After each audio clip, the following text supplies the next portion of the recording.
What's good, ladies and gents? Welcome back to MKO Boxing, aka MKO Pugilism, where we talk all things boxing. Remember to like and subscribe on YouTube, follow me on TikTok, all that good stuff. Yeah, so let's get into it. So now we've talked about the main event in the other video, and now let's talk about the chief support, which is going to be champion Fabio Wardley versus Frazer Clarke, Big Fraze, aka Frazer the Eraser, and this is for the British heavyweight title. And last time out, let's talk about that, which was a fantastic fight. It came out to be a draw last time out, and it was quite the fight. It was a lot better a fight than what I was expecting. I think both guys done exceptionally well for themselves. You had the well-schooled boxer in Frazer Clarke versus Fabio Wardley, who, Fabio Wardley, very instinctive, and it was one of those fights where it just sort of swung back and forth. You had some very good moments for Frazer Clarke, in where he was keeping his shape. He was able to catch Fabio Wardley many times with shots that straight down the middle.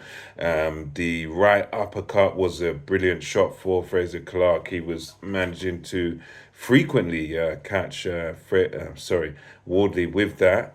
Um, at the same time, you would get these moments where Fabio Wardley later in the fight would be very tired, but he would just find from out of nowhere, basically, a burst of energy to come back at Frazer Clarke. I think of the two of them towards the end of the fight, even the final round. I think Frazer Clarke sort of looked better in the final round, and he delivered a few shots where, good right hands where it looked like he could have even ended the fight in that final round. Wardley, positive signs from him were that he was able to, as well schooled as we talk about Frazer Clarke being, there was a right hand that Wardley froze kind of round the side, and he was Clarke was frequently getting caught with that right hand. That right hand sort of come right hook that Wardley was throwing was kind of a honey punch for him all night long. He had no trouble landing that. So even the fact that Wardley is quite unorthodox, he's quite instinctive in the way that he fights, and he's quite athletic. And some of these shots he throws are kind of like swings. They're kind of wide punches, arcing punches. It seemed that at least some of those shots were working against Frazer Clarke. Although Clarke was able to do well in a straight line, and Wardley was quite open to a lot of Frazer Clarke's work. It's God, what am I to, yes, we was open to Frazer Clarke's work. He was able to get Frazer Clarke back with some of his shots. Even those shots that are looping, that are kind of arcing, the kind of unorthodox, almost swinging shots that he threw, he was able to land them. So for me, yeah, their initial fight was close. I think Frazer Clarke might have won more rounds, but I reckon due to the fact that he got knocked down and the point deduction, I think on the night and even now I can sort of understand. I could give it to Frazer Clarke, but the draw I don't think was a terrible result for the last fight. I think that was kind of a fair result. And when you lose points like that, knockdowns and stuff, then obviously that gave Fabio Wardley less to do in terms of deficit, clawing it back. But yeah, Frazer Clarke, it was one of those where Frazer Clarke looked very good towards the beginning, first couple of rounds, and Wardley began to come more into it sort of mid rounds, and late rounds were quite close, but Clarke just sort of held his shape a little bit better. But Wardley came back with some instinctive bursts of punches where he looked like he could have got Clarke out of there. Didn't happen. But yeah, so guys, speaking about this fight now, I think that this could be one where, as long as he keeps his boxing together, as long as he sort of keeps his shape, I think we could be seeing a Frazer Clarke victory. And I know there's a lot of people going for Fabio Wardley. There's a lot of people sort of going for him because he's explosive and he's got the power to do things late and stuff. But for me, I think if as long as Frazer Clarke has sort of looked at his mistakes, as long as he sort of keeps his shape, as he did last time. And I think he's got to, hopefully, he'll have looked back on the fight and sort of look back at those silly shots he kept getting caught with, those sort of winging right hooks and stuff that he got caught. As long as he sort of looks at that tape and assesses that and comes back a bit different, doesn't get caught with those silly shots and keeps things nice and straight down the middle, because Wardley didn't have much of an answer for that stuff.